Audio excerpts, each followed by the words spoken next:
Iya, matur panuwun karo Bapak Wakil Bupati. Nggih, matur panuwun Pak Wakil Bupati sampun dipun timbali mriki ampun kapok nggih benjang timbali malih nggih.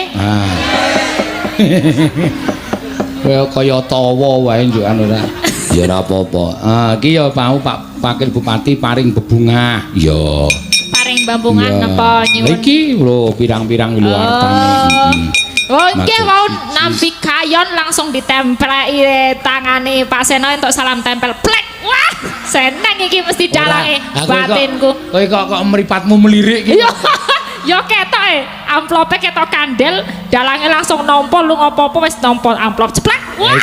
Iki nek ora aku bermurah hati tak pek dhewe. Wong Pak Bupati le maringi karo aku tek ngono. Iya. Nek ora tur ora ngendika apa-apa.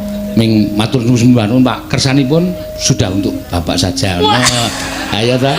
Ning gane aku murah hati ya, soalnya sindan-sindan kok ketoke raine do memelas-memelas. Mesake ya Pak, ket awen mau lho. 1 2 3 4 5 6 7 nya. Nyatus. Nah.